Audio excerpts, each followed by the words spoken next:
yeah, we can go back to this and we can share this moving forward. But again, I want to thank everybody that is on the call today and taking the time out of their day. I know probably people with children and and yeah, just busy lives and busy schedules. We're all out of our normal schedules. So thank you so much for joining in today. And yeah, let's get right to it. Again, just make sure that you guys can see the chat box. I want to make sure I answer all the questions. Typically, we do these live. Not too long ago, a couple weeks back, we were in the office in Milton, and I want to make sure this is interactive as possible with obviously the limitations of technology. But the questions, putting your heads up. The kids are my wife's problem for the next 2 hours. Okay, awesome. All right, thank you. Who's that? That's Stefanos. Thank you very much. So yeah, let's get right into it. And make sure that this is going here. So there's that. All right, so that should be my picture there that you guys see. Just a little bit of a background about who I am. And oh, there we go. Now it's working. Okay, so that's a little bit co-owner and co-founder of JAG Properties. We're the rent-to-own specialist. I'm not sure if anybody has heard of the Right Club, but that's a networking group that we have in Burlington, and now again moving online for the next little while. So definitely check that out. It's really a group of real estate investors that want to help each other grow and invest through real estate. I'm also on the board of directors of the Canadian Association of Rent-Owned Professionals. That's CAROP. So that's across the country, and actually, it's really unique that in the last, I would say, 7 days or 6 days or so, I have been in contact with a lot of the companies across the country that are conducting and doing rent-to-own. So we're constantly in communication, seeing what we can do, how we're helping our clients, and how we get through this, as everybody is, right? So I do have a sales and marketing background, and I really do specialize in helping people understand more about rental, whether that's realtors, tenant buyers, investors, really basically the whole gamut across. So this is going to be an interactive part. The next part I usually ask to the crowd or ask to the audience at this point here, but I want people to kind of just type in their answers into the chat box, free willingly. Is just, what do you think when you hear the words rent to own? Okay, so I know there's a lot of realtors on the boards, and we had fun when we did this live, and there was Sarah, can you hear? Because I'm just following the chat box here. Make sure you can hear it. Can't hear. Yes. Okay, perfect. All right. So what are the first words that come up to rent to own? Maybe Steve, I'll hand it off to you for a second of any things that maybe you've heard and some of the words that were said in that last presentation. Which one do you want? The realtor's comments? Absolutely, I want to hear it all. Right. Someone. Okay. I'm not gonna point fingers, but okay. So hold on, Carol. Anyway, Carol. Typical comments. It's a farce. How does it work? Is another big one. I've heard that purchasers get involved with rent to own, and then the owner of the property absconds with their down payment and everything else that they put into the property. Those are the three big ones. Yep, for sure. For the most part. Absolutely, and we are getting some comments in now. So thanks for buying me some time, Steve. So Carol said someone who can't buy because they have bad credit. Yes, absolutely. Great way for people with bruised credit to get into home ownership. A great investment. Absolutely. And I think Steve and I were talking about as well, holding some investor sessions as well too. This is more focused for obviously realtors, because this is the realtor board, and also for your clients, the tenant buyers. So someone who can't buy bad credit, get bruised credit, get into a home, a great investment arrangement where the tenant eventually buys a property, 100%, the beneficial for both. If you miss one payment, then the whole deal is off. Yep, definitely have heard that before about rent to own, a win-win situation.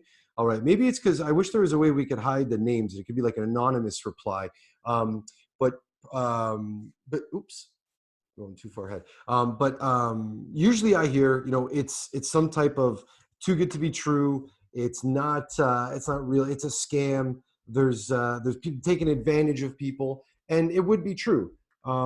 Because there are people that are absolutely doing that. Now, are there realtors out there? Are there mortgage brokers? Are there property managers? Are there real estate investors that are scams or take advantage of people? Absolutely, right? And what today is talking to you about how we do it and why we think, we're changing a little bit of the industry and doing it in the ethical Oh, way. I just. Oh, and especially helping people Raman, that how do you own go their full homes. screen on it? Oh, hold on. There we go. Sorry about that. So basically, yeah, let's get a little bit into it about what rent to own is and what we do. So let me get in there. Okay, so JAG Properties is we help families become homeowners sooner through our rent to own program, offer an opportunity for clients to move in and enjoy immediate possession of their home while saving for their down payment, improving their credit score, and financially educating themselves. And that last line is very important, financially educating themselves. That is the foundation, that's the fundamentals of our program, is really empowering the client with this information. This information isn't new, isn't hidden. It's basically bringing it to their forefront and making them understand it. We do offer a worry-free turnkey investment opportunity for investors looking to start or expand their real estate portfolio. So that's really the gist of a little bit about what we do. What we're going to cover today is basically the rent-to-own steps in the sense of what is covered. What do we have to do, right?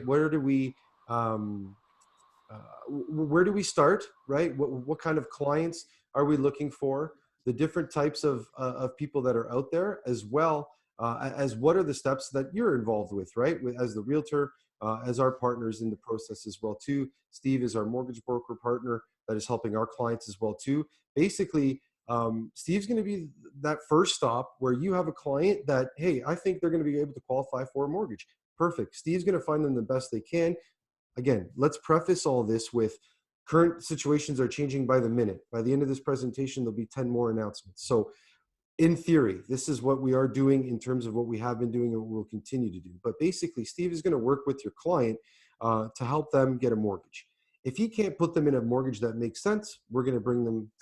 He's going to bring them to us, and we're going to go through our rent-to-own steps as a partner with Steve and for your clients. All right.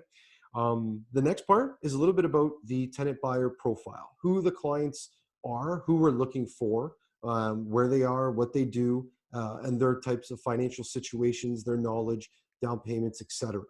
Okay, we're going to cover about JAG Financial and our finance and money coaching team, what they do and how they make the actual rent to own work, and why it works and why it's not the scam or the negative thing that you do hear out there, because we do have a definite program and a follow through. How the realtors and mortgage brokers are involved in the process and in the situation. Worst case scenarios, exit strategies, the what ifs, right? All the negative things. I'm not here to paint rainbows and butterflies. There are real situations that happen. We're in the midst of one, right? So of how we've approached it thus far and what we're continuing to do. A little bit more about the association that we are a part of and a Diamond member, and proud to be a Diamond member of CAROP, the Canadian Association of Rent-Owned Professionals. Just so that you are all aware as well, we have associate members as well too. So realtors and mortgage brokers, we want that, to be part of, if you're part of your realtor association, we're trying to build up that association. And I do foresee it growing more as more and more people are going to continue to struggle to own their home. We were doing this long before COVID, and I foresee us doing it long after, as home ownership has increasingly gotten difficult and really hitting a hard reality in the last week or so as we start talking about moving forward. So and about moving forward, the next steps. Where do we go after this presentation? How do we learn more? How do we know if it's a fit for your clients or for your business, or if you even want to even know any more about rent to own, or if this is just enough for you to say, yeah, I hate it, I'm going to keep doing what I was doing. So that's okay to me. I think if we're all ready to go, I love questions. I always take questions. I want to make sure all questions are answered. We're going to do it by the chat box because I've done a few of these calls already. And if we all unmute and start talking, it's going to be like putting your guitar up too close to the speaker and having way too much feedback and going back. But I will promise you, I'm going to give you my contact information at the end of the presentation, and you'll see throughout as well. jegproperties.com, our website, things like that, that you can get a hold of us. So, and the reason, and the reason for that is, I believe, is that, the person, if and Chinese proverb that I always followed is, if you um, ask a question, you might be fool for a minute, but if you don't, who doesn't, remains a fool forever. So ask the questions. You guys are taking the time. I really do appreciate the time and effort that you guys all made to be on this call. So I want to make sure that I'm answering the questions. Obviously, you're interested. And you want more info, and that's what we're here for. And after is the call as well. So if we're all ready to go, I don't see any questions popping up as of yet. Let's get to it, and let's go through our rent-to-own process. So at this point, you have a client that is interested to buy a home. Your current process is very similar. It's not going to change. It's not going to change much in your current process. You're going to have them sent to Steve. He's going to fill out an application.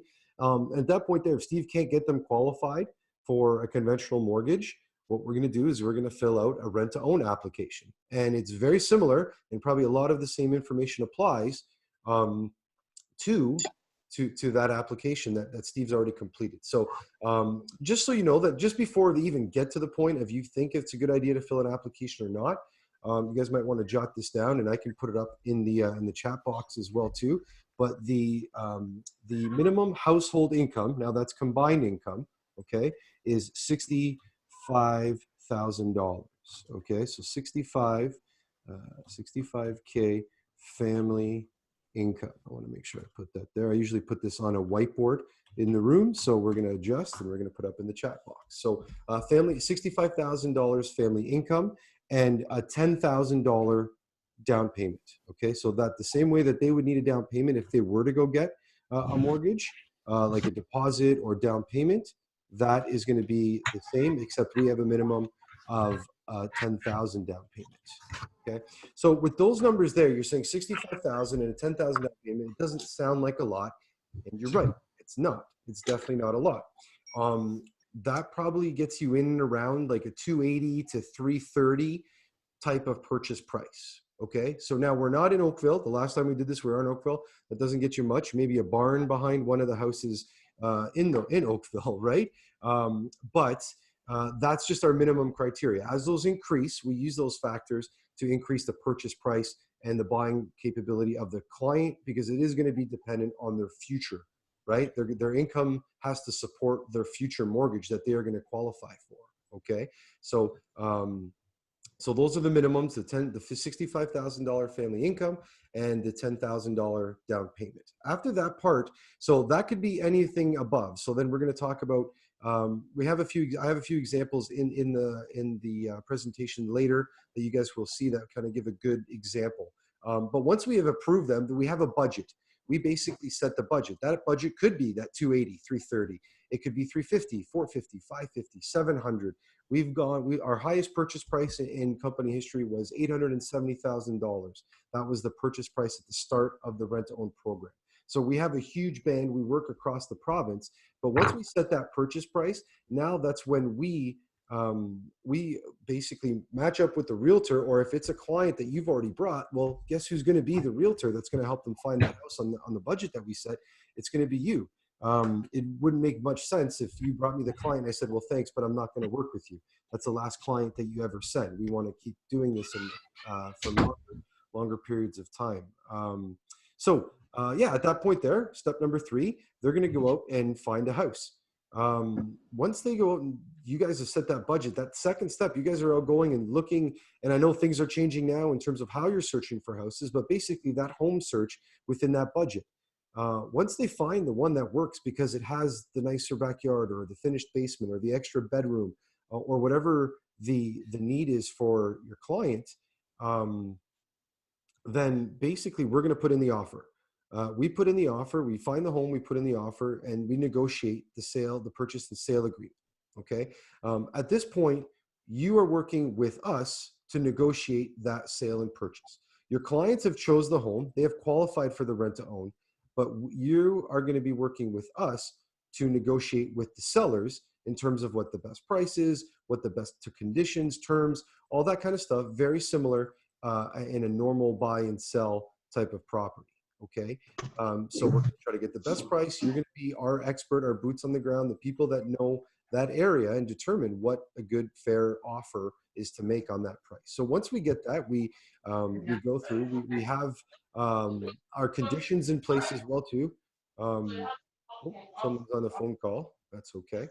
Um, so yeah, so basically we once we put that offer in, we do have conditions, typically home inspection and financing, and we can be creative and typically just have a home inspection in there. But I want you guys to know that the home inspection is mandatory, and that we want to ensure that the house is free of any major issues, and that they can afford any of the repairs or improvements that might be needed.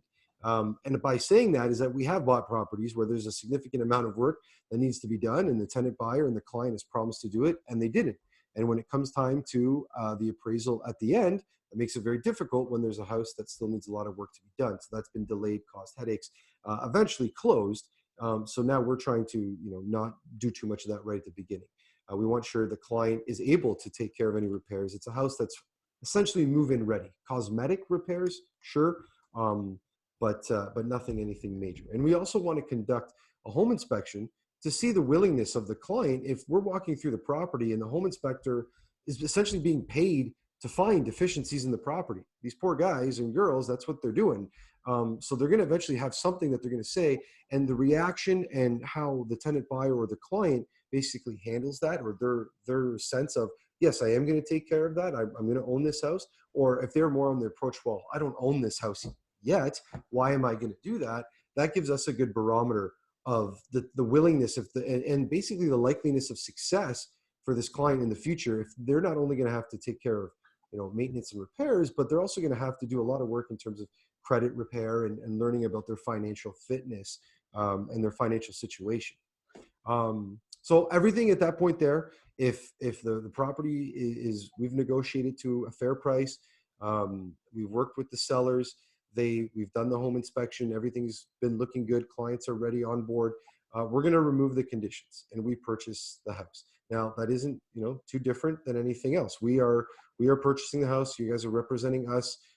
We remove the conditions, put in I forget the name of it, but basically the paperwork to remove the conditions, to get it firmed and to get a firm deal.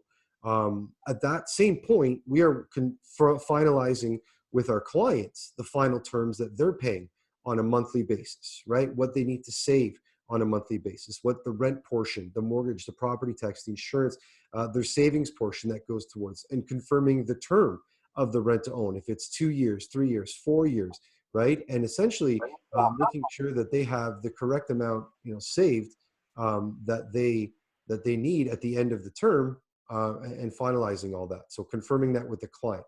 Same way that you finalize with the sellers, we're finalizing with our clients and the tenant buyers to make sure that they agree to all the terms set forth before we buy the house. If they don't agree and we don't agree, we can't go firm and buy the house. So we typically get that agreement, and then we can go firm on the property. So essentially the move-in day, they're going to move in. We typically like to be there, or once we hand over the keys to them, they're going to start making the arrangements of getting all their stuff in, and we'll collect the payments, the rent portion, all that kind of stuff to get the program started. Oh, sorry, I got a little bit of feedback there. If we can put everybody on mute, that would be greatly appreciated. So they're moving into the property, and really that is when the work starts. That is when our credit team and the credit repair and financial education gets started. That's the bulk of the work, that they're going to have to either save more of their down payment, maybe show more income on their taxes because they're self-employed and they're not fully they're not showing their full income, right? So there is a plethora of things that they can do and they will do throughout that program, that essentially gets them through that. The credit team works with them throughout the program. It's on a kind of monthly or even, I would say, quarterly calls, and even monthly in some cases where a little more work is required. Works on budgeting, not only just qualifying for the mortgage, but budgeting as well too, looking at from top to bottom what their their intake is, how much revenue they're actually bringing in, to what their current expenses are, where they can save, where there's money that it can be put towards savings in future credit repair as well too. So and maybe improvements to the house as well too, if they want to save up and actually build more equity into the home. So our team works with them throughout the program, and then they own their home. They basically qualify for the mortgage. We have a team that works with them throughout the program, and then we have mortgage partners like Steve and others in different areas that that help them qualify. And while now they're financially fit, they're going to basically qualify for the mortgage and now own that home. They start their home ownership at that point there. And like I said, typically I would say about 80 to 85% of our programs are 3 years. We have done some at 2. There've been a few at 4 and 5, and there is the possibility as well of extending programs. If it doesn't initially hit the initial target of 3 years, we can extend 6, 12, 18 months. We've even extended up to 2 years as well too, if it's a realistic for the client to qualify in that extended period of time. We have to understand why they didn't qualify in the first place and meet that initial target. And if it does make sense, then we will extend. So I want to make sure I open it up for questions. I kind of looks kind of simple and going through 7 steps, but I want to make sure we're still on par. Usually I can see faces, and if you guys are puzzled or not sure of some things, so please feel free to answer to put some questions in the chat box, and then I'll make sure to answer those questions as best I can. And what we're going to get into is what we are looking for, the types of clients, who the clients are, and these types of people, and the issues, and why they would need or benefit from a rent to own. All right, so Kelly, thank you very much. Is the client then buying the home from you? Who is paying land transfer tax? That paid twice. So great question. Thank you very much. So we are buying the home today. Let's call it today at the start of the rent to own program. We are paying the land transfer tax, the legal fees, all that kind of stuff. We are buying it today. At the end, when the client purchases the home and qualifies for their mortgage, at the end, the title is transferring. So they need to pay the land transfer tax, and then obviously closing costs that are required as well too at the end of the program. That is budgeted in for the client as well too at the end of the program. So they have typically 1% or 2% of the purchase price for closing costs. So it is paid twice because it's paid today from us that we are buying the property as Jag Properties, as our joint venture partners, and then the client buys it at the end. So they're required to pay land transfer and legals as well too. Okay, so Carol, do you buy the house? So do you buy the house for the client? Yes. So we do. Yes. Plain and simply put, you are representing us in the sale and purchase of the agreed upon property, right? We set the budget, 300, 400, 500, up to, I said, what, 850, 900, right? That's the budget. The client is going to go and choose the property in, their desired area, desired neighborhoods, places where they want to be close by. And then we purchase that home, go through the home inspection, make sure that everything is safe with the property, and then agree upon the terms of the rent to own. And then, essentially go firm with the sellers to move them into the property. So thank you for the question, Carol. All right, so that's Kelly. Thanks. Okay, so who are we looking for? So these clients, tenant buyers, who are these people? What types of clients would benefit from a rent to own? So now, with a bunch of deferrals, that are going on, we're probably going to see an increase of these moving forward. But again, even before these times, it was somebody that had either credit issues, not enough down payment to qualify for the bank, right? If it's your primary residence and you have T4 income, that's 5%. If you're self-employed, it's 10%. If you've had credit blips, consumer proposals, or bankruptcies in the past, banks are typically looking for 20%. So, perfect. I see a couple more questions coming in. So let's get through a little bit of the the tenant buyer profile, and then I'll make sure I get to your questions about the price for the clients and how we determine the rent. So thank you, iPhone and Sarah. Okay, so the credit issues. Or sorry, we were talking about low down payment, right? 5, 10, or 20% down payments. And also the income is a huge thing, right? Misreported income, self-employed, not enough income, if it's international income. But finally, the fourth, and I think the most important, is this profile, the client, they need to be motivated to own their home. They want to own their home. They don't have a renter's mentality. They want to have pride in home ownership. They want to fix things around the house. They want to build a tree house in the back. They want to create, a safe place for them and their family where they can build equity, right? Locking in a future purchase price, because um, that is what we do. Is we provide the purchase price ahead of time, and they want to own their home. They want to create, a safe, established place for them and their family. But that is the hardest one to measure. How do we know that they're not going to do that? How do we know it's not one of those tenant buyers that we're working with now that says, oh, I heard there's deferrals and we don't want to pay anymore, right? So that's a hard one to gauge. But in terms of credit scores and credit issues, back to that, sorry, credit issues.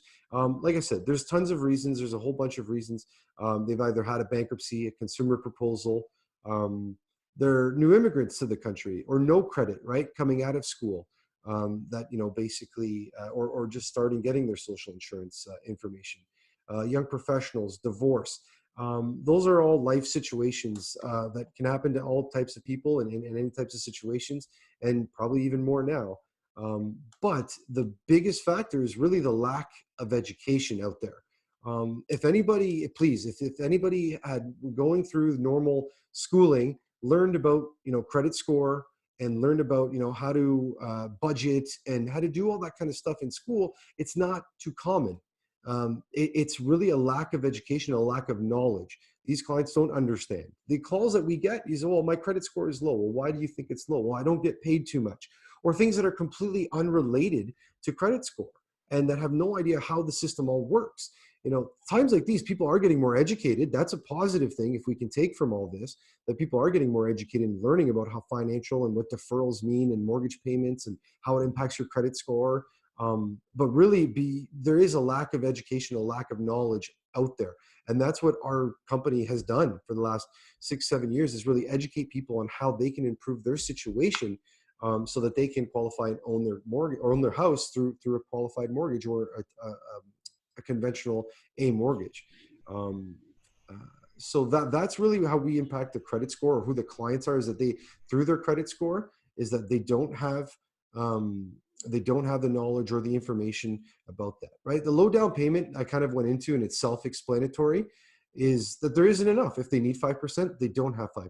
If it's 400,000, that's $20,000 that they need, plus closing costs today, right? And that's not in a rent own, but if you're going to go buy a house, right? If 10%, if you're self-employed, I think with all these people that are um, uh, applying for employment insurance, a lot of them are self-employed, right? Those numbers keep going up. I believe most realtors, I think that was a law that was changed recently, or in the recent or not too distant past, that all independent businesses and business owners, right? So that's 10% for a down payment, and they don't have enough for the conventional mortgage. So the other is just misreported income. A lot of, again, self-employed, you have the benefit of making more if you want, or choosing what you make, but you also, that's a double-edged sword. You choose what you make because you can work more and earn more, but then how much do you choose to claim?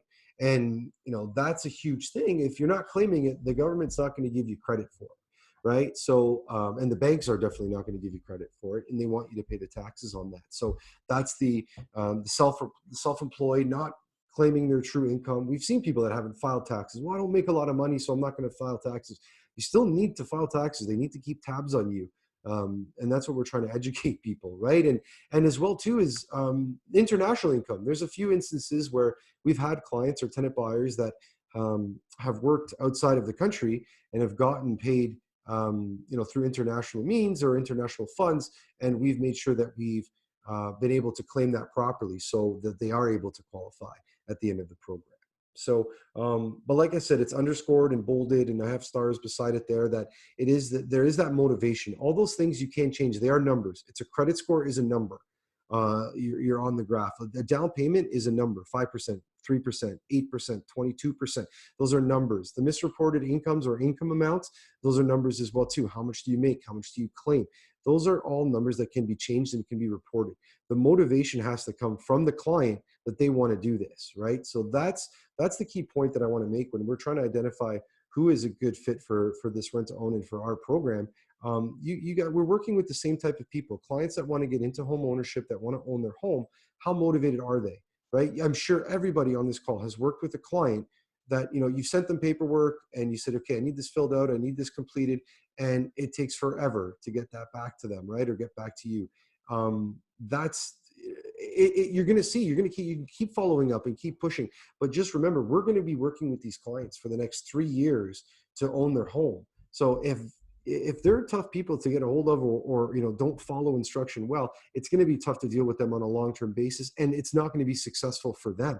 So that's something that we want everybody to be aware of as well too. So let me get to some of the questions here. I think okay. So the first one: at what time purchase price? At what time purchase price for the RTO tenants? I don't understand that. I'm sorry. At what time purchase price for the RTO tenants? Let's go to the next question here. So how to determine rent? Yes. So I'm going to give an example a little bit later in the presentation on how the rent is determined, and it is broken up in two pieces.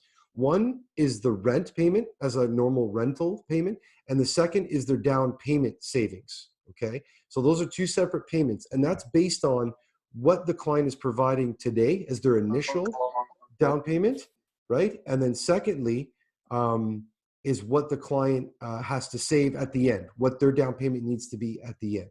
Okay. So, and how we're going to determine rent, I will show you how we do that. So thank you, Sarah. So, okay, iPhone. So at what time purchase price for the RTO clients after 2 or 3 years? So we've had, like I said, about 80 to 85% of our programs are 3 years. Yeah, about 80% or so. There's been programs that are 2 years. There's been programs that are 4 or 5.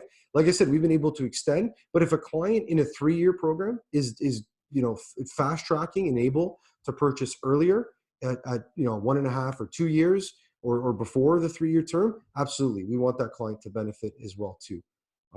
So yeah, so it can be anywhere between 2 to 5. Typically, we see 3 years to 4 years is a good chunk of what we do of our clients. Is there any handout you can share with us showing and explaining the whole RTO process to share with our clients? Better than a handout, right towards the end or the middle of this presentation, there's about a 5-minute video that goes through that whole process. Those 7 balls that I had across the screen, it goes through it in a video format, and it's very client friendly and customer facing, so that you can share with your clients so that they understand it. I understand it's maybe sometimes a complex strategy to understand, and how realtors, clients, investors, properties like us, mortgage brokers are all involved. So we put together that video so that you can share that with your clients, and don't need to be an expert in rent to own. You just need to know enough that you're comfortable with it, that you understand, and then you can pass that to them. And that's the trade-off that we make with our realtors, is that we want you, the realtors, to be the experts in the cities and the areas and the places that we're buying the properties, so that we can obviously get the best deal, or the best purchase for our clients. And then we're going to be the experts in rent to own to help them through so it makes sense for them to own the property at the end.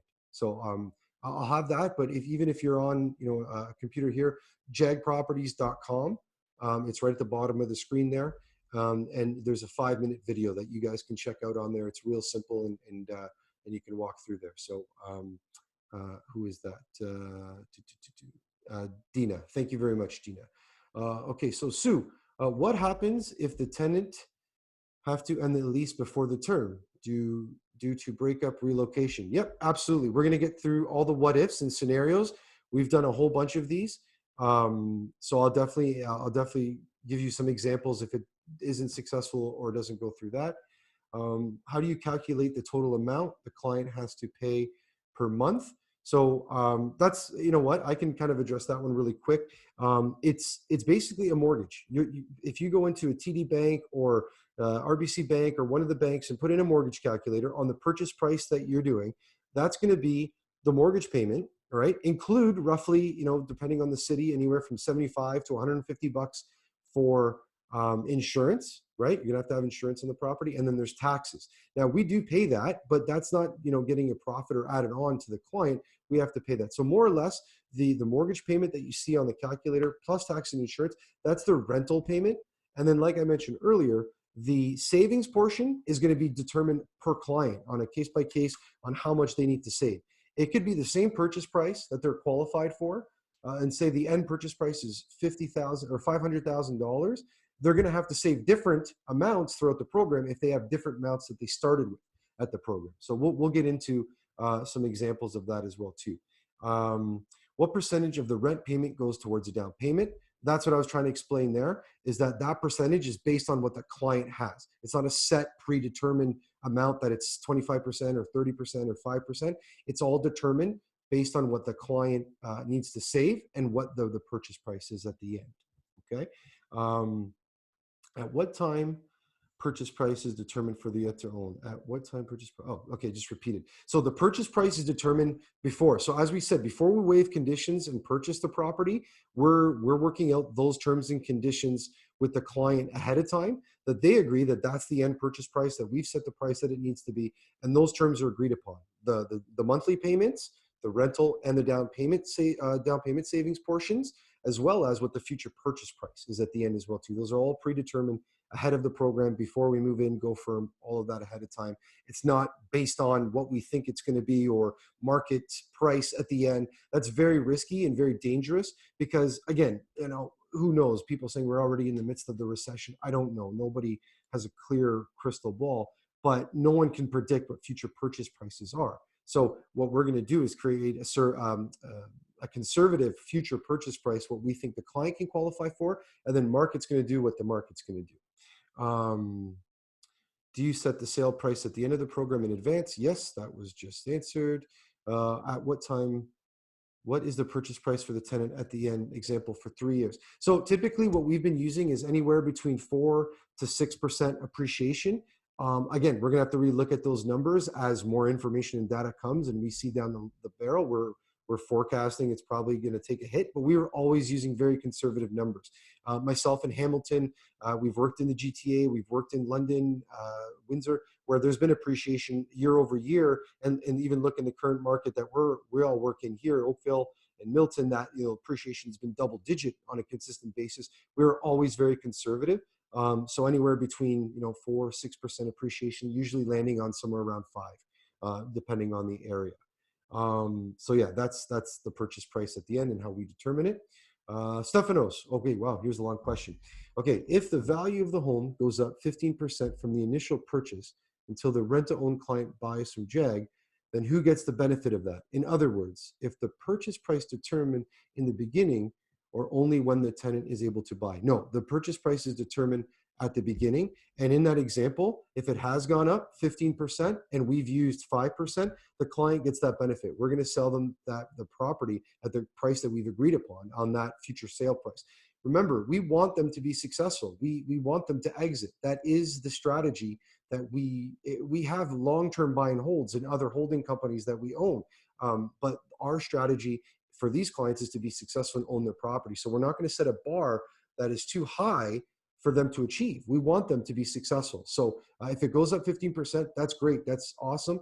And an example, I think it was going on 2 years now. In 2018, one of our tenant buyers bought back in London, Ontario. Our agreed upon purchase price was $330,000, and we saw the appraisal. The appraisal was just shy of 400. It was like 390 or 390 something. So there was about $70,000 of equity that the client had bought that property for. He bought that property at that price, was able to refinance, pull some money out, do some more work around the house, and I'm proud to say that he's going to be investing with us. right? Because he was able to take that equity out of his house. So we want the client to benefit from that because we do have benefits throughout the program as well too. But we want that client to be profitable or have a benefit. That's a huge benefit, them to be successful at the end. So thank you for that question, Stefanos. From Dave, how much real paying mortgage payment plus? So hold on, I think that's coming from you, Mr. Porter. So let me try to find you on there and unmute you. So is that coming from you, Steve? Dave, how much real buyer paying mortgage payment plus? So Dave posted that up to me on a private message, and I thought I'd just repost that out to you.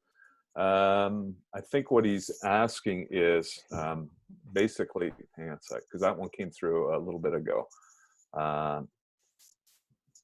think Dave's asking another question there anyway. Okay. Where is it? All right. Well, how much is the buyer paying? Oh, for the mortgage payment. So over and above, I think he means over and above the rent. What's he paying monthly to contribute towards the ownership portion? Gotcha. Yep. So and that's basically determined on the financing that that we can get and through our investors as well too. So that's on a case per case. There isn't one paint the whole board or with over like Steve mentioned at the beginning, with over 150 plus of these projects, everyone's been a little bit different depending on the areas, depending on what the mortgage says we can get as well too. So Kathy, I may have to leave in the middle of this. Is there going to be a recording? Yes, we are recording. And definitely if you want at any time during the presentation, I'm obviously not looking at it now, but we get onto the website, find my email on there, and you guys can contact me. It's just alfonso@jagproperties.com as well. So you can watch as well too. Is there a maximum, so Jay, is there a maximum amount for which a tenant can apply for?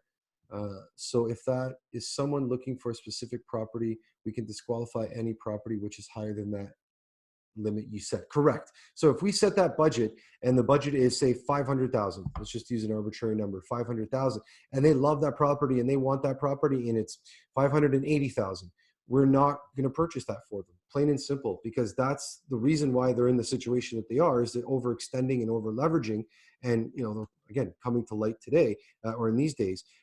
But that's why we need to set that budget, and we take that. So that there is that amount, and we can't go over that amount, and that is based on everything that I talked about before: their credit, their down payment, all those types of things. Okay, so Dave, if the client is not qualified after 3 years, like I said, we can extend the program. We've done that as well too. We can extend the program another 6 months, 12 months, a year, 2 years, those things. Amir, can I summarize that this program is kind of a mortgage for down payment and property you sold to him and her at the predetermined price? If you'd like, if you want to summarize that, if that makes sense in your mind, that's great. Yep, perfect. Okay. Okay. How about the title issues in all the program steps? I'm not sure what you mean by the title issues. We are selling the property. We are buying the property and then selling it back to them.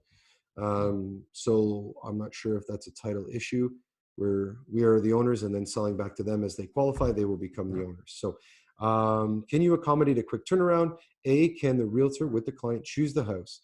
Yes, absolutely. 100%. You are choosing the house along with your client. They are going to be the ones choosing the home. We don't have an inventory of homes. We don't say you have to do it with house A or house B. It's the budget, and then you guys can go out and look at anything that they like that makes sense within the budget, obviously. And then B, what if they need to submit an offer quickly? What needs to be done in advance to allow this work is to get the application in and to get all the proper documents. We're not setting a budget and we're not ready to sign an offer until we have all that, because we're not in a mode of we have to make the offer, we have to get that under. We have to make sure that we get all these things, because what I just mentioned, the credit issues, the low down payment, the misreported income, we have to understand what the mission is. We can say, yeah, no problem, we can do it, okay, whatever, but we do not want this falling apart or having a deal saying, oh no, now we can't do that. So in that situation, let's make an offer. Sure, let's go ahead, put it in for 560, and then we do all the work in the background work, and then we say, no, we can only go 500. We're gonna have to pull the offer. I think most of the people here on the call, and correct me if you think otherwise, you'd rather have that information ahead of time and not waste, the client's time, your time, seller's time on making offers that we can't fulfill. We want to buy properties that we can and work with the clients. So we want to get that all done in advance, getting in the application, getting in the required documents, having all that stuff first, and then setting a budget. We have a pre-approval letter. We work very similar to most lenders, right? We have a pre-approval letter saying here's the amount. We send that. So, all right, let's continue on. We'll get back to some of the questions here. We just ended there with Valerie. So Jay and Carol and Kristen, definitely will get to your questions. Okay, so let's keep going and talk a little bit about the finance team and our action plan. Okay, so what they're doing is they're basically following up with the clients, and like I said, 3 to 4 times per year, and basically doing in-depth money coaching. They're not only talking about just qualifying for a mortgage, but they're pulling out budgets and spreadsheets, using different tools and tracking tools to assist the tenant buyers on where their money is going, and actually putting it in visual presentations to say, this is what you're spending your money on, this is where you could be, this is what you could be doing, this is where it's going, and basing it on 100% their situation, knowing that there's going to be a purchase that they need to make in the future, right? And what they need to change. The other thing is the self-employed and the business owners. Again, we can see how much they've been impacted throughout all of this. But again, claiming their income properly, understanding what they need to do to qualify for a mortgage, right?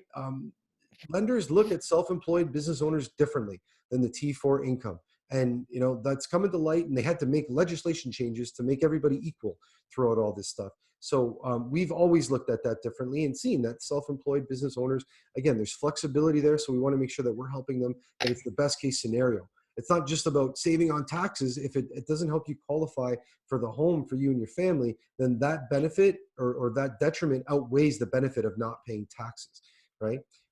Again, I can't stress it enough, the financial education that we're giving to our clients. We want them to feel more confident talking about money and not making it a taboo subject. It's really come to light here, and it's going to be evident when people can't make rent payments because it's just they haven't gone to work and what's in the savings. But people should have been talking about this long before. And I'm trying to take the positives out of all this, and people are going to get hurt. And the thing is that with a financial education and a strong foundation, they'll be planning for future and have this type of stuff. And the money coaching that they work with, the action plan is tailored for every single client, that it's different for them. It's really having that coach in their pocket. So before I answer those questions that came up there by Jay and Carol, I have a question for everybody on the call here. Is I want to know, and you guys can just put it up as a number, if what you guys know what a perfect credit score is, what a perfect credit score is. And Steve, I know you're a mortgage broker, so you can answer too, but wait towards the end so we don't give it away right at the top. I want Stephanos, 900, boom, right off the top. First answer, awesome. I want the answers to keep coming in. Okay, 850, 700 and above, 900, good job, Judy. VP says 800, 900, 850 plus, 930. 800. Wow, I love it. It's like watching the stock market the last couple of days, except the numbers are getting higher and lower here. But and this is the reason I asked this question is because there is a little bit of mystery around this whole credit score and what it determines. So definitely a lot of realtors, what you guys are saying, I don't hear too many low scores, is because you guys know the perfect credit score typically to the realtor, to the client, is that 700 or 680, 700 and above, because that gets you the thumbs up and qualified. But reality, it is 900 is a perfect credit score. And like I mentioned, 680, 700 plus, that's what's going to get you a mortgage from the A lenders and the banks. And that's what's going to get you qualified. But a perfect credit score is 900. It isn't, too rare. I'm not sure, Steve, how many of you've seen over the years, but we've definitely seen a few that have come through our desk. But yes, so a few of you did get the answer right. And I do want to confirm a perfect score is a perfect credit score is 900.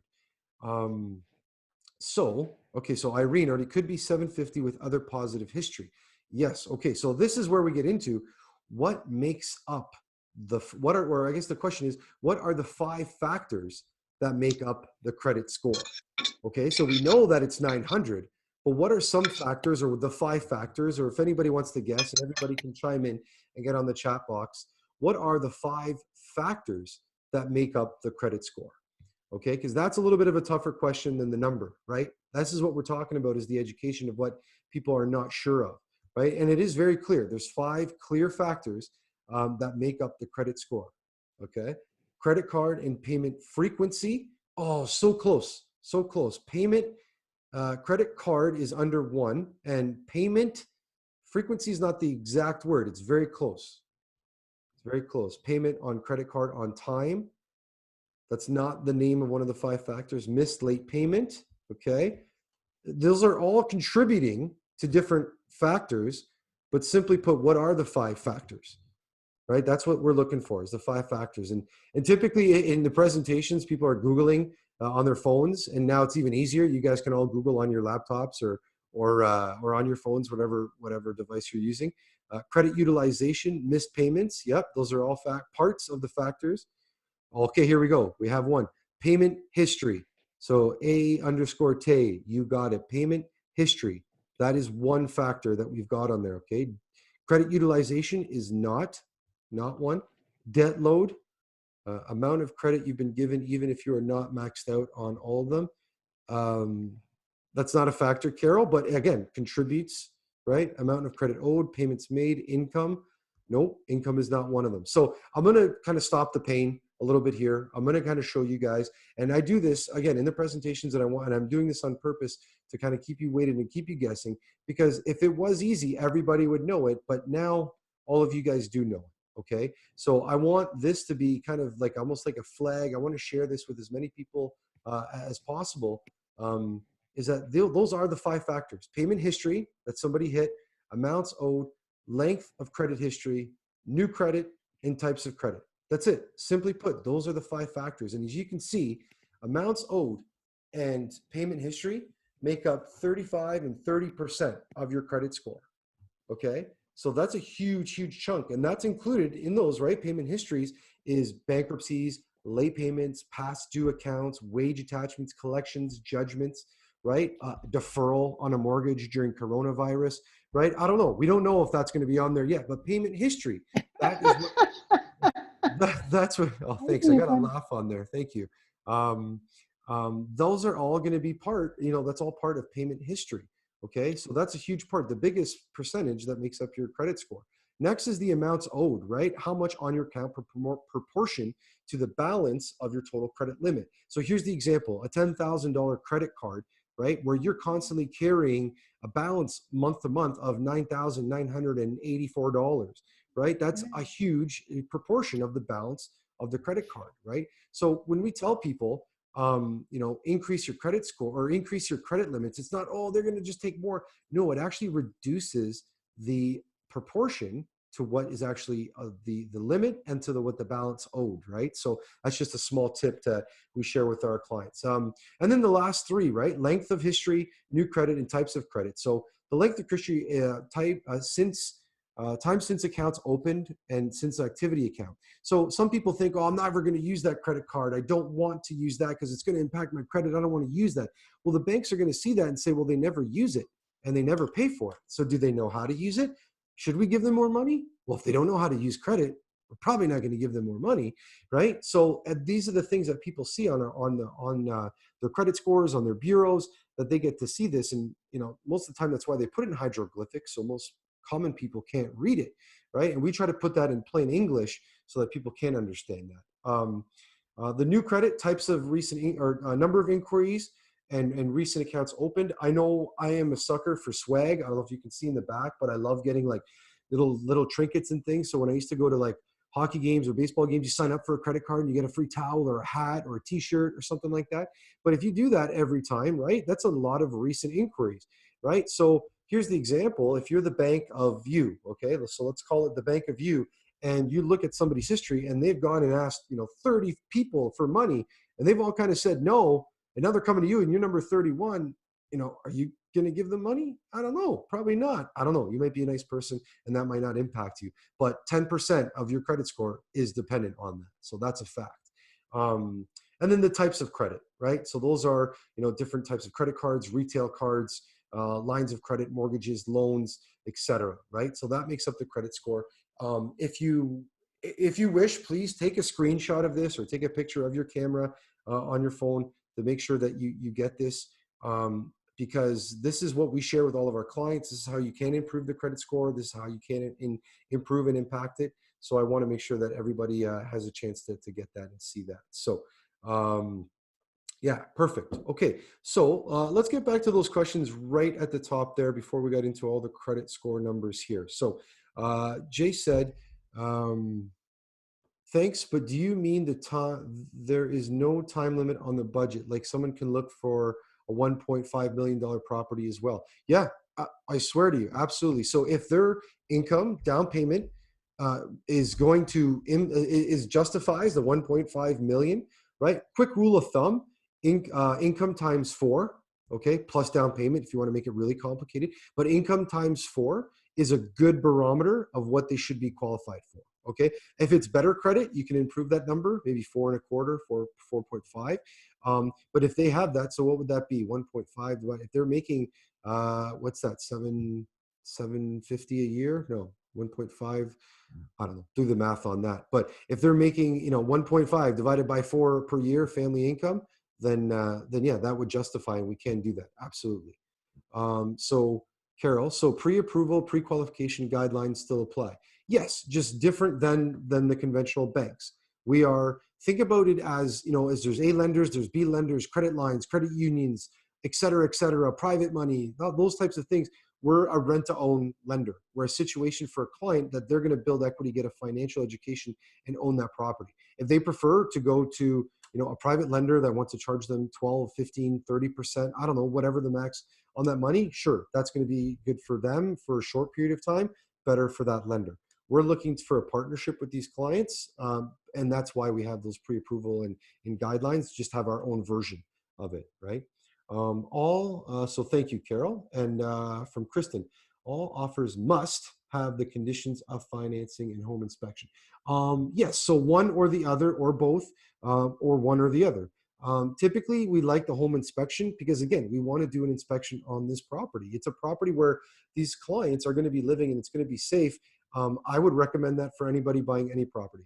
Now, if your strategy is to go in there and do hundreds of thousands of dollars of renovation and get the property and make it a flip property, make it a duplex conversion, and that type of thing, or knock down and build or that kind of stuff, no, you don't need to do an inspection. But the clients are going to be living there kind of as an as-is type of thing. So there's not going to be a lot of work, and we want to make sure that there isn't any major issues to the property that need to be done immediately. And if there is, that's when we can go and negotiate with sellers and say, hey, are they going to take care of XYZ problem? If they're not, and then that's going to cost another 5, 10, X amount, thousands of dollars, it's going to be really tough when the client is putting, I'd rather see their money go towards their down payment and the future purchase price of the property versus coming into a property and fixing a bunch of issues right off the hop. So that's why we have the inspection. So thank you for that, Kristen. Couple more questions trickling in from Dave. What is minimum score we can consider to start the process? So the minimum basis score is 300. So we've seen clients in the 300s, and unfortunately we have kind of said, that's really, you have to do 9 and 10 year rent to owns based on history and things like that. But if we're typically in, I would say the upper 400s and anywhere in the 500s, that's usually mid 500s where we see a lot of our clients that have a credit issue. Now, saying that, if their credit score is really in the tank, they have to have another leg or two to stand on, whether that's their income or their down payment, right? So think of it as a 3-legged stool, the income, down payment, and credit score. And if the credit score, if it's bad, that's fine. But if they don't have, good solid income that they're making, or they don't have enough down payment, like zero down payment, or the very minimum 10,000 on a, think about it, on a $600,000 purchase price, that's going to probably be tough as well too. So just keep that into consideration. There's not a minimum credit score, but it does take into consideration the other factors, their down payment and their income as well too. So, all right. So from Steve, good question. Whose name does the purchase offer go in? So that goes in our name, either Jag Properties or one of our partners or corporations that have been formed to buy the property. So that we are buying the property. We sign the buyer rep satisfy all RICO mandates and regulations to make sure that we are real human beings buying properties. We're not a covert operation, black ops, or anything like that. We're real human beings, investors, private people that are buying these properties, that are partnering either through their corporation or through their business.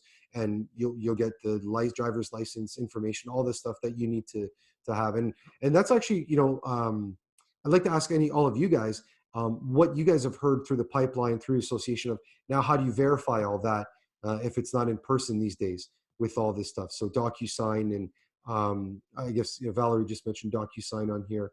But yeah, we can, yeah, just checking. But are you good with electronic signatures, DocuSign?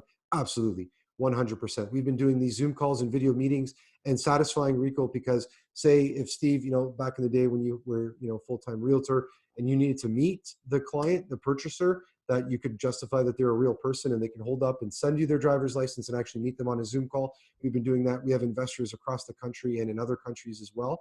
So yeah, absolutely, we can use DocuSign and all those types of things. I just want to make sure that it is all, on regulatory with you guys and any new mandates that are coming across as well. So I'd love to hear any updates from that sense. So, okay, so enough about the credit score. If there isn't any more questions, like I said, make sure that you take a picture, have this info, and I always say share it with a friend. Like it's good information to have. So press hard. There's 6 copies. Okay. All right. Cool. Nice. Oh, is that that's how many copies, right? The Killing Tree. So hopefully, yeah.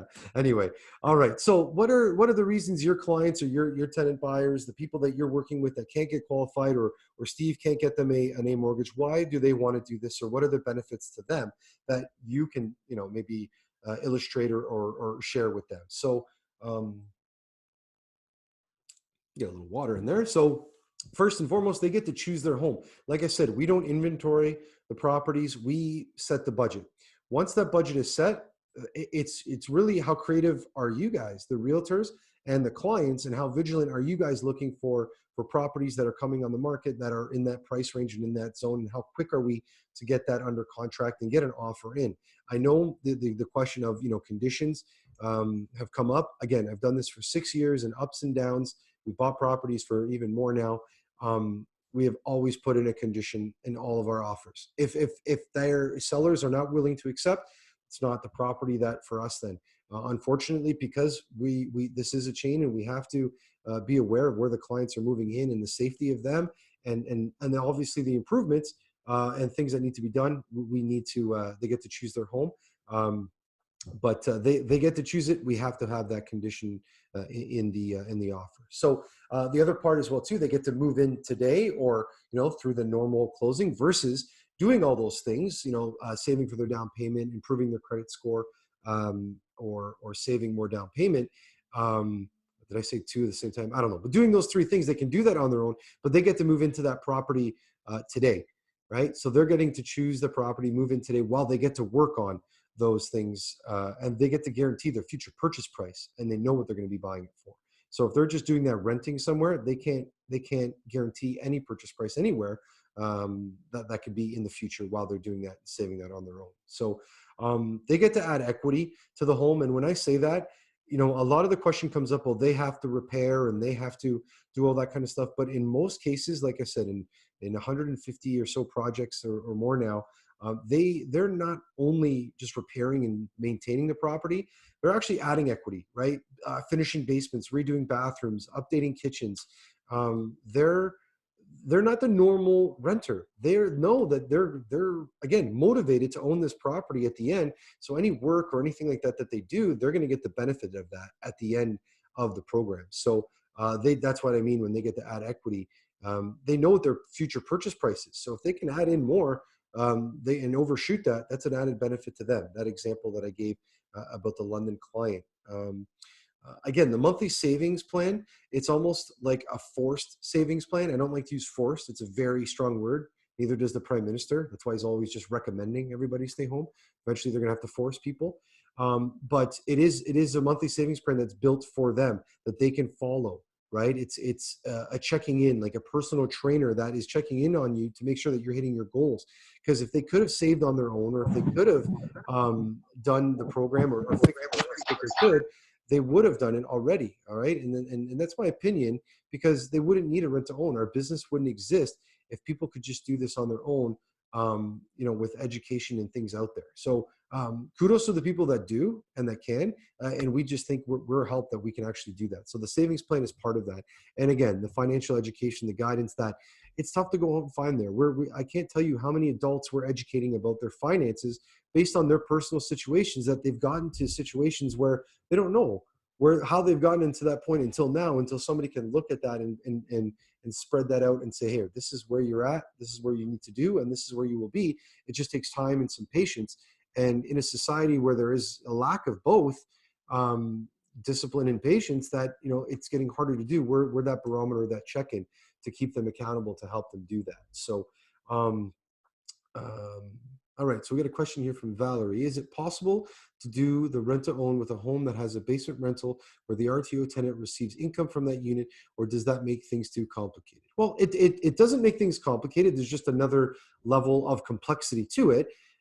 At this point, what we've said is we want the client to qualify on their own merit and their own income, down payment, and credit score.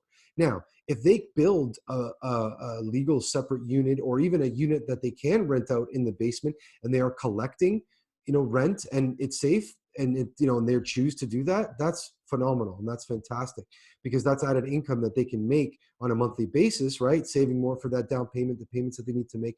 But we're not going to consider that as 100% income, right? If they're charging $1,000 for that basement unit, we're not going to say, well, they automatically make $12,000 more. Renters, there's always issues, people coming and going, transient, all that kind of stuff. Now, at the end of the program, if there's been that steady income and we can take advantage of that, absolutely, we're going to show that there's income coming in from that renter. But we want to kind of be on the merit of their own. It's almost like jogging with a weight vest, right? So throughout the rent-to-own program, we want to make sure that they can qualify on their own. And then at the end, we'll take that weight vest off, and now they can run and qualify it on their own with ease and with no problem. So absolutely, we've actually had, I would probably say a handful, maybe four, that have actually built out basement units that have already had the separate entrance and kind of the setup that they looked for at the beginning when they were searching for the home. So as realtors, that's another added benefit that you guys can provide, and say, hey, if you can find a property that lends to the fact that you can have a secondary unit in there, or a basement rental, yeah, that's a bonus and more income that they can bring in. So absolutely, and thanks for the question, Valerie. So this is just a couple of pictures of some clients, the before and after. So those two pictures on the left-hand side is kind of an after and before. That's the same property that they built out the garage. They've done a lot of interior renos as well too. Top right was another garage. And then the backyard, kind of a gazebo backyard. Like, how nice is that? Like, I'm kind of envious of that backyard and that little thing there. And these are clients. These are the clients of the landscaping that they've done work right inside and outside of the property, that they're taking pride in their property, that they're doing these ownerships, right? So these are really nice finishings, kitchens that they've made really modern, updated bathrooms, right? And had these kind of cool wall effects. And again, this is the pride in their home that they're going to be living in, right? So, yeah, Sarah, great question. Do the renters have to get approval for or to inform you before doing any renovation? So let's just look at this example.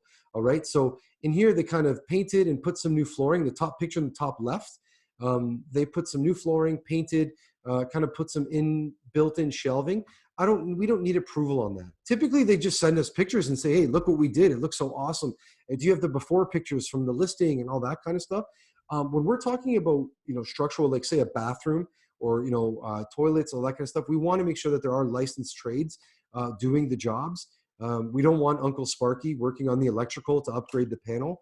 We want a licensed electrician. We want person that is licensed to do the jobs and make those requirements. But if it's wall effects, like this picture in the second one on the bottom on the left, wall effects or painting or kitchen cabinets, things that aren't structural or integral to the property, go nuts. Paint them pink, paint them blue. Everybody, I'm not an interior designer. You'll never see me on HGTV kind of telling people on how to design their house.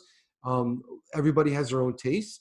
We want people to make it feel like their home. So the approval comes in when it's structural or need to be permitted, with electrical or other building type things. It's like, hey, we knocked out the middle wall of our house on both units. We're like, we might need to stop doing that, right? Like, let's get approvals. Let's make sure that we do that. And we're in touch with them often. So we're always asking that as well too. Are there any improvements that you have planned or anything like that? So again, so why everybody's here today, right? The benefits to mortgage brokers, right? And to the realtors, or obviously the realtors and mortgage brokers that are on this call is that's why you're here. Well, why is a rent to own a good option for you, and maybe something that you can add into your business? Is basically the positive and recurring referrals. Is that, people that can't qualify for a mortgage, what are you going to do today? And if you have an option for them, that's going to work, that's going to be great. And most people in those situations maybe have friends or family that are in similar type situations that they can help as well too. Again, an alternative financing option for your clients, and really a credit education program that they can help. And again, if you want to, I don't think there's any order, but okay, but the A lender, B lender, credit lines, credit unions, private money, rent to own lender, it all fits in there, right? Luxury property rent financing, right? Steve, I know you have a bunch of accreditations for the different types of properties and types of lending that's out there. So think of this as just another level or a sector, right, for rent to own rent to own projects, right, or rent to own qualified clients. More transactions for you and your business, right? We're closing more deals. Think about last year, how many maybe projects or clients that weren't able to qualify for a mortgage. And maybe those numbers that you can pop up on there, I'd love to see those. How many clients didn't qualify for a mortgage? Let's just say even in the last 6 months. If it's zero, that's awesome. Every client that's walked through your door has been qualified. Steve's done a good job at getting the financing for them. But there are people, the reality is there are people that can't qualify. And that's what we're there for, right? And to create that transaction or save that deal per se, right? We can't save every single one, but how about taking a look at it and seeing if we can? And if we can, that's a great outcome for everybody involved. You guys are going to act as the realtor on that and do what you guys have been licensed and trained to do is help people find their home that they want to live at. We're doing what we do is buy properties and help people own their property, right? So again, helping more people. Steven says 1 in 5 don't qualify. Well, there you go. So let's take a look at that. And even if we can up that to, let's say 3 out of those 5 or 2.5 out of those 5 might be a rent to own candidate, right? So realistic. I'm not going to say all 4. Let's be realistic and take a look at it, and really helping more people achieve home ownership. That really is the goal, right? So everybody talks about, getting on the ladder of home ownership. We want to be a step ladder that helps them get on there, right? So there's tons of ways that we can help, and let's take a look at it. And yeah, this little analogy is, again, we want to be a step ladder for home ownership. I never met my real ladder, so we are the step ladder for home ownership. All right. So for some of you, this might be making sense. What are you saying? I don't get what you're saying. This rent to own. Luckily, some of you that didn't, probably we already lost you at this point. So there's still a bunch of people on the call, and thank you for sticking on. We're almost wrapping up. We're close to the end here, but I want to assure you that we have done this for a while now with rent to own, and we've seen different things happen in the market. And we're going to continue to do this, and our goal is to continue to do more and help people. We have financing in place, even with all the clients. We have 100 current projects in place that we want to continue to grow that business and help those clients. And we have the facilities and all that to do that. So with your help and finding clients to help own their home, we want to continue to do that and help grow your business with this rent to own project. So here's the example that I was talking about. Okay, this is a real life example that I want to kind of put on display. So everybody, Steve, you want to throw up your contact info up there for Dave? He's looking for your contact info.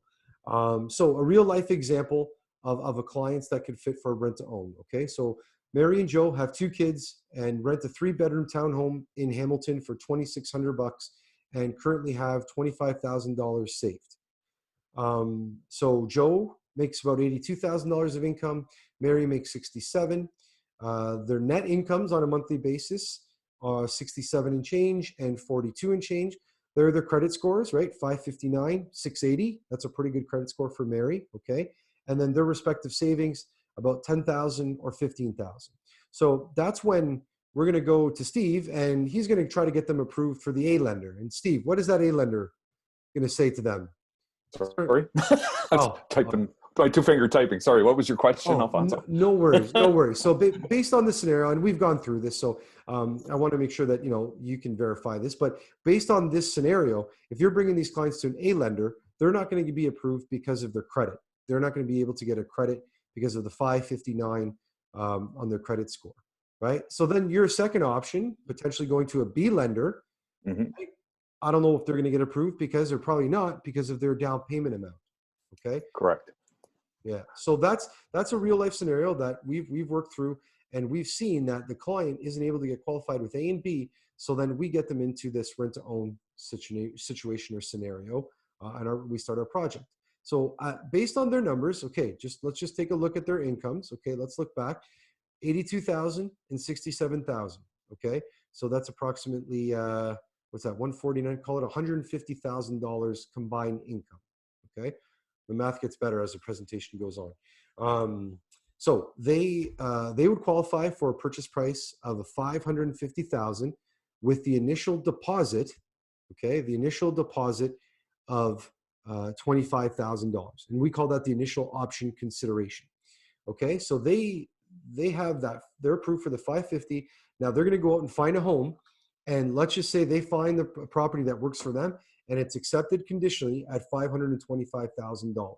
Okay, so that means we could have looked for a property that was listed at 520, 540, but we got it accepted at 525. This is, probably a decent time to go out and look at some properties if we can get some clients approved. Now, there's a couple of other layers when we're talking about employment and their current situations. But again, in terms of purchasing properties, we would get them and find the property at 525.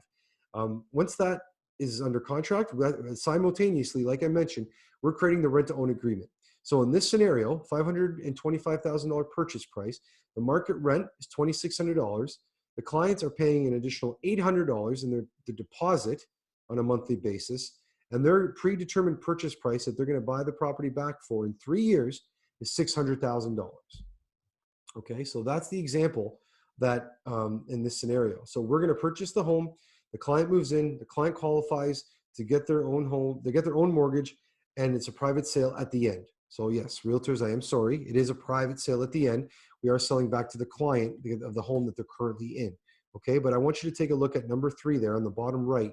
That's what constitutes the rent to own agreement, that they agree to pay the 26 rent, save up the 800 for their future down payment that gets tacked on to the initial $25,000 that they've given at the beginning of the program.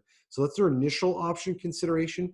This 800 monthly is their monthly option consideration, and that gets accumulated, and it's going to work out to about 10% of the future purchase price, because we know what the target is of what they're going to buy for, so we know the down payment that they're going to require, right? And again, if it's typically it's 10%, about 70-80% of our clients, maybe about I would say 70, closer to 70% of our clients, we need 10%. We have seen some situations where there's been previous bankruptcies or consumer proposals. So if it is 20%, that number would have to increase, the 800, right? If it is 5% because they have T4 income, I still prefer that they have 10% at the end.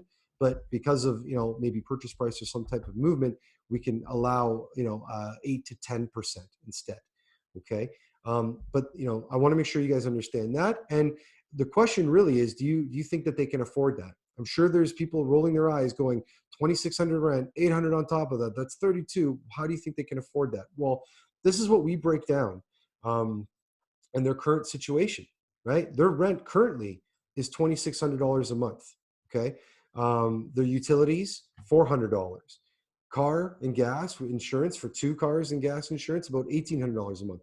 Food, living expenses, and monthly entertainment, add that up, $2,800 a month, 14 for each, right? So if they're both bringing in their net income of $10,850, right, their liabilities are $7,800 a month. They have a net of $3,000 a month, right? So what are they doing with that $3,000 per month? Where's that being distributed? Is that being saved? Is that going towards debt? Is that, what's being done with that $3,000 of extra money or disposable income on a monthly basis? So again, this is a real life example that we propose. here's $800 a month that they need for their future down payment. Okay, so out of the $3,050 a month, 800 is going towards their future down payment. Okay, that's part of that program that they have to agree upon, that down payment portion. Another $1,250 towards their credit card and other debts that they may have incurred, and why their credit score isn't a good credit score, right? They have to pay towards get their averages down, right? Increase their limits, but also get down their amounts owed, right? So putting a dent into that with $1,200 a month. I put $500 away for month fun, vacation, life savings, toilet paper these days. I don't know, $500 a month to squirrel away that you can save something you want to buy, collect, those types of things. Everybody has their hobbies and projects. So, fun. And then $500 for an emergency fund. Okay. That's again, future retirement. Again, there's all types of things that we can do with that extra, $500 a month. So basically, if we're looking at the program, after 3 years, the clients have saved $55,000 that's going to be used for their down payment. Okay, they've paid off about $45,000 of credit card and other debt. With working with our credit team and learning about what a credit score and credit team is, they've increased their credit score, right, from the 559 and the 680 to the 700 number plus. And now they've saved an additional $25,000 that can be start of their investing or their retirement savings, or just really, like, in times like these, that dry powder that you kind of keep stored away, or some cash that you have saved away. So it does take time. It does take effort. And that's why we propose over a 3-year program. I typically use the analogy of like a personal training for your credit score. And when I started off, and we were talking at the beginning of the presentation, I said, there are people out there that their rent to own is a scam, or it is ripping people off or hurting people. And it's the same sense of, other personal trainers that are scams. If you walk into the gym if a 500-pound person walks into a gym and says, hey, I want a 6-pack in 2 weeks, that personal trainer, if that personal trainer answers, yeah, sure, no problem, 50 grand, right? And they do that, that's not possible. That's not real. That's not an actual thing. We take more of the approach, if that same scenario happens and we're the trainer, we're going to say, yeah, we can do that, but we're going to need 2, 3, 4 years of work. We're going to need a plan in place. We're going to need to put the proper checks and measures to make sure that you can do this and you will achieve your goal of home ownership, 6-pack, losing weight, whatever that is, right? With the proper team in place of checking with our credit score and doing that. So it does take time. It does take patience. It doesn't happen over one day or one night or 2 weeks or whatever the case is. So this is the link to the video that I mentioned before. Okay, so if you guys want to go on there, or Jag Properties or jagproperties.com/JagTV. I won't play it now just because it's kind of weird, just everybody sitting around the screen watching a video, but make sure you do get onto the website, watch the video, share that with share that with your clients so they can view that as well too. Let me just get past that. So there's people that wanted Steve's contact information as well too. You guys can take a screenshot or take a picture of that as well. Yeah, we'll go through that. Let me just make sure we get to the next slide. So again, we have experienced a lot, and David Letterman said that life experience is the best teacher, and that's why we have these checks and measures. And maybe some people don't have a good handle or understand how rent to own works, and that's what we're here for. We want people to understand. And since 2014, you saw the chart there, but basically we've completed or sold back 49 projects back to the clients that they own their home. We currently have 101 projects in operation. And and basically there's been 3 failures that I consider in our project, in our program, in our rent to own. And there's no excuses or reasons, but one, there was a divorce and neither of the clients could qualify. And this is where I'm going to get into the what ifs and the exit strategies for the worst case scenario. So for those questions that we had before, what if the client can't obtain the mortgage at the end? So just before we get into the exit strategies, there's a question from Faye34. What if interest rates go up drastically over the 3 years are up? Absolutely. We like to say we had a stress test before there was a stress test. So we're not qualifying the clients today at 2.1 or 1.4 or 0.8, whatever, the hot rates are right now. We've always used like a 6, 7, 8% qualifying at the end. We've done that way before there was the stress test. We're going to continue to do that. And rates are at an all-time low right now. And that's, I guess that's good when we're buying. But for the clients, who knows how long it's going to take to get back up, but we always anticipate rates will eventually kind of go back up. So we want to create a good buffer. And if at the end of the program, it doesn't skyrocket and we've planned for them to skyrocket, well, that's better for them. No one has the crystal ball, but we're predicting that they will go up. We were predicting. Now that's all changed. All predictions are all bets are off right now, but we do anticipate that they're going to qualify. And again, jogging with the weight vest, right? So, and Steve, yeah, we are forced to only deal with Steve as a mortgage person, or can we continue to use anyone we currently work with?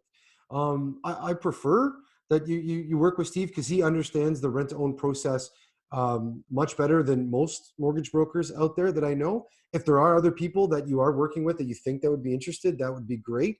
Like I said, with Steve, it's going to be making sure that we can, first and foremost, we want to get them the mortgage. I can't even tell you how many people that, we've referred over to Steve for the rent to own, and they've been able to qualify, or Steve's been able to help them get the mortgage.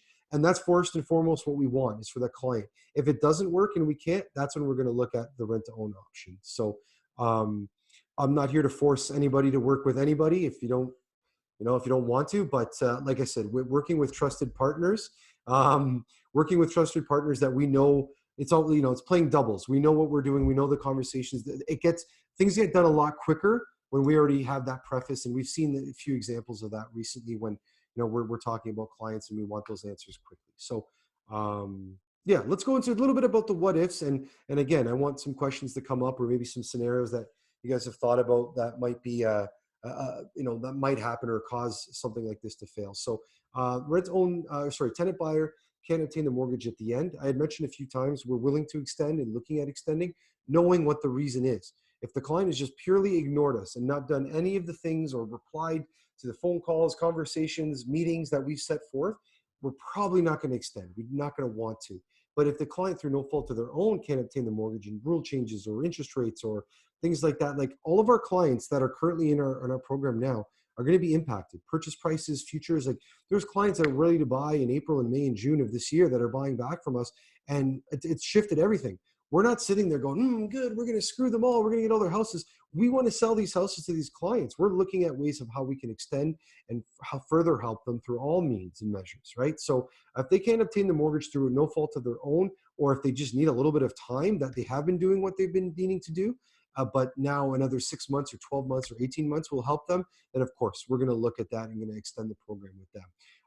We touched upon it again already, but issues with the home during the program, if something happens, toilet leaks, sink breaks, furnace filters, smoke detectors, all the things that can happen in a property, they are responsible. Now, if it's something that, insurance needs to be involved, if there's like significant damage, water backflow, roof, furnaces, those types of things, then yeah, we will include us in the conversation, or we ask them to include us in the conversation to make sure that we are doing that and they're not putting themselves in a worse position because they're going to go and borrow money to make repairs or fix things like that. We want them to be, if they can't afford the fix, then let's just use the example of a furnace. Okay, so this is a question that comes up a lot. If the furnace blows, then 5-year-old, 10-year-old furnaces go. The 30-year ones never do. But say a furnace goes. If it's a $6,000 or $5,000 fix to that furnace, client says, I don't have that money saved. I only have $4,000 or $2,000. What we'll do is we'll say, okay, listen, we'll take that to put that towards the repair. Ourselves, we're going to chip in and we're going to fix the furnace because we can't have people in cold weather or with things that are not working in the property. And then that actually gets, tacked on to the end of their purchase price. So if we had to put $4,000 and their future price in that example was $600,000, their future purchase price would be $604,000. Or no, wait, 600,004. 600,000 and 604,000. There we go. Sorry. I'd like to see it. But anyway, it'd be $4,000 more than what their original purchase price would be. That gets tacked on at the end. Okay. Again, we talked about if they don't follow the action plan, again, now they are, if they don't pay on time, they are signing a tenant lease agreement, right? So that they are, bound by the tenant, landlord and tenant board. So if they're not paying on time or not making payments, we are sending notices and N4s to get payment. Now we're in communication with them very often, and if we know that that's coming down the pipeline, that there is a mispayment, we are in communication with them, and we have clients on a payment program before we ever have to go to the landlord and tenant board. To me, that is hell on earth. If we can avoid that place at all costs, we want to work out a payment program with our clients. If it doesn't work out, then yes, then we're forced to. We have to go that way. There's no choice. Okay, so if they're not following the action plan or making the payments on time. And then if the tenant buyer doesn't pay rent, it just, that covers what I was just saying there, that it doesn't cover, or we're not, we're not a charity yet. We want to help people as much as we can, but if they're just not paying, again, what happens when you don't make a mortgage payment? They send a couple letters and then you're out, and they're moving in and they own that property. So that, it isn't exactly different, exactly the same. We're going to work as much as we can. We've sat in living rooms with our investors, with our tenant buyers, working out payment plans and talking about that. Now lenders are forced to talk to everybody, but we do that. We take a one-on-one approach, and make sure that it is. So I saw a couple more questions coming up, and while I'm taking those questions, I want you guys to definitely make note of this slide here of the CAROP, Canadian Association of Rent-Owned Professionals, while I address these questions, or visit the website if you have. Okay, so where are we here? Stephen, there's your contact. Okay, what about interest rate goes up? Okay, we answered that. How is the contract written? Tenant is the co-owner with zero share in it at the start. Yeah, essentially we own the property. They are tenants, and they have a purchase option contract to buy the property back at a certain date in the future, 3 years, 4 years, 2 years, at a certain price that's predetermined. That's the contract. There's two separate contracts. One is a lease. One is like the purchase option. Their agreement that is solidifying that they do have the right to buy that property at the end. Similar to like a leasing of a car, where you have the right to buy the vehicle or the car at the end of the term. And if you don't want to, you first right of refusal, you can go do a release, something like that. Very similar.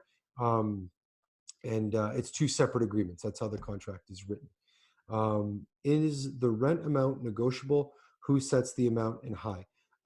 Negotiable in terms of, here's the example. So that was from Steve B.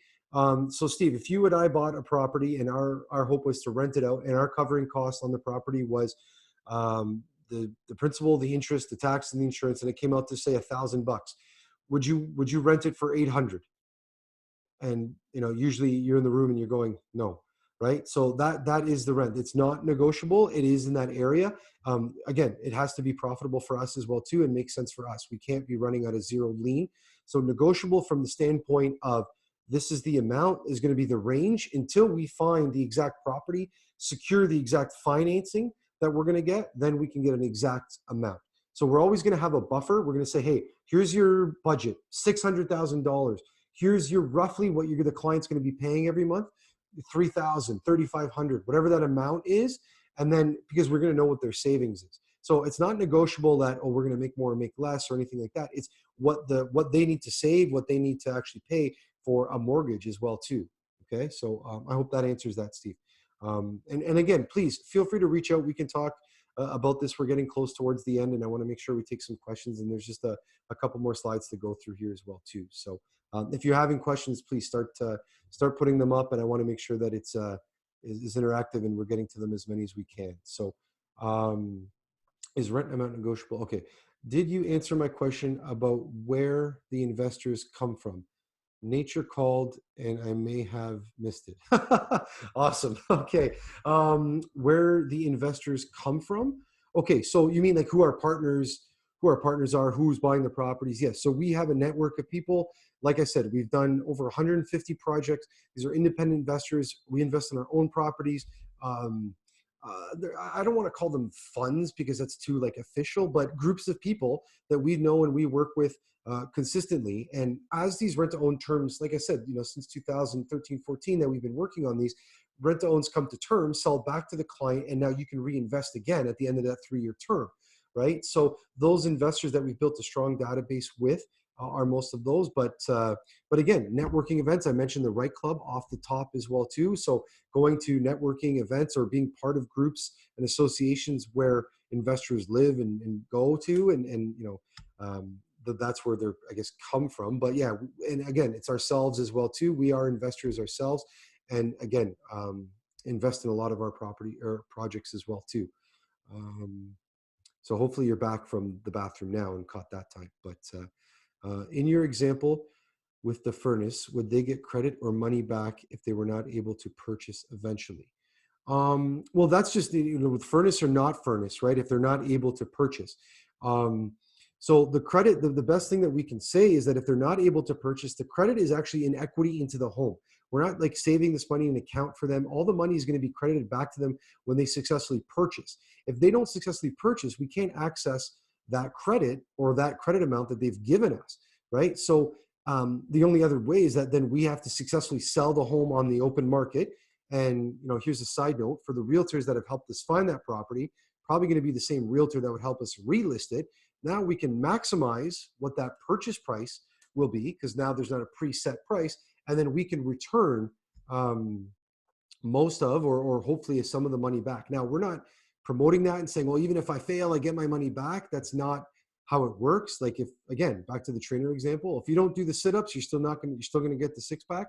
We don't want to promote that. But in some scenarios, like I said, like I was starting to mention, in some divorces or job losses, or in one case was a disappearance of a tenant buyer, right? That's where we're going to try to work with the client as much as we can. Through the divorce, we were able to return, I would say about 60% of the deposits that they had given us initially at the beginning, and some of the credits that they'd given on a monthly basis. So we want to work with these clients. So furnace or no furnace, that we would try to credit back with their deposits, what their deposits are throughout the program. So yeah, so if you haven't made note of it already, please find CareOp. If you are interested in being an associate member, the cost is really is nominal. But it allows access a little bit more about rent to own information. And we're trying to really consolidate all that information and what is being said, because it is really a topic that, there's not a lot of information. So we want to be a credible source where people can go to based on experience, and the collective experience of all of us is stronger than independent companies. So definitely check that out. What I like to say is that home ownership is really possible for everyone. Again, it is getting tougher. I said this in my presentations before, but it is going to continue to get harder and tougher. And we're going to want to continue to help people. And a motto that I've lived by for a really long time that is literally true, that you can succeed in best and quickest by helping others succeed. And Napoleon Hill said that. And when people own their home and you're providing them help for them to get into shelter and their place to live. And look, when these places where you're being quarantined, we're all in our homes. So whether you own your home, or you're renting your home, or you're at an Airbnb, or wherever you are that you consider home, that you're being quarantined, that is the most important thing. If not the most important thing, it's on the top of the list of what is important. So we want to help people do that. And again, I want to make sure some of this is not going to be for everybody. You might not think it's going to be a viable option, or the rent is too much, or how are they going to afford that? I'm not here to change your mind. I'm just trying to give you some information on how it could be a possibility for some clients. This is not a one size fits all. Every solution is tailored. And whether you think you can or whether you think you can't, you're right. So Henry Ford had said that. And if you think this is a possibility and you think rent to own is an option for you in your business, we want to help. We're here to help. And we're going to continue to help through all this. We've done so many Zoom calls, and Steve, we've been on the phone and through Zoom calls throughout the week, trying to help more and more people. And we want to do that more and more. So feel free to reach out. I'm going to get to some of the questions here in a second, but I just want to let you guys know, if you do reach out to this email here, alfonso@jegproperties.com, if you put the subject line, today's date, March 25th, and the Oakville Milton Association, it makes it easier for me to kind of classify and file all that stuff, so that I know the information that you have received, and that we can build on that. And then, yeah, let's kind of go to some Q&A, and then Steve, you can kind of help us close out the presentation for today. Okay. New example, what happens to all the additional payments when the tenant buyer aborts the rent-to-own contract? So yeah, if they abort the rent-to-own contract and they just decide, hey, I'm not buying this house, I don't want to buy this house, I don't want to work with you, we're not going to try to make a win-win deal at the end, yeah, then that is not refundable. They can they're kind of basically forfeiting their deposit. So yeah, and we can talk more about that, about the additional payments. Like I said, when we've had one where that's a perfect word to describe it, where they aborted, where we noticed it because there was a missed payment on 1 month. We sent the N4. There was a court date. They didn't appear. We got that. The client had essentially disappeared. We have no idea to this day where that client went. They aborted, and obviously we had the deposits initially up front, and they were into the program for about a year. So think about, even if it's a $500 payment, it's another $6,000 that they had kind of forfeited because they didn't exercise or buy the property. And again, don't know where that person is today. As far as investing goes, what is your average ROI you try to average out with investor? Do you have any information you can tell us about how we can inform our potential clients about what to expect the rent amount to be? How to roughly make a calculation? Is there a range of approximate interest? Wow, there's a lot of questions there. Keep in mind, is it a possible thing clients the option to us? So like I said, if quickly pull it up, if you think your client is looking for a $600,000 property, okay, use that income times 4 amount. So that means husband and wife need to be around $150,000 in income. So pull out the mortgage calculator on the $600,000 purchase price and work out what a mortgage will be. And if you know what your client has saved, you know what your client's going to have to save in the months ahead of the 36 or 48 months ahead. And that way you'll know what their payments are going to be. So that's a good barometer of just getting an idea and maybe padding and adding, I don't know, 10%, 20% to what a mortgage payment would be, because the savings is different for everyone. If someone has, the 30, 40, 50,000 saved, but their credit is the issue, then their payments are going to be lower than the person that, has less, but a good credit score, right? So every scenario and situation is a little bit different.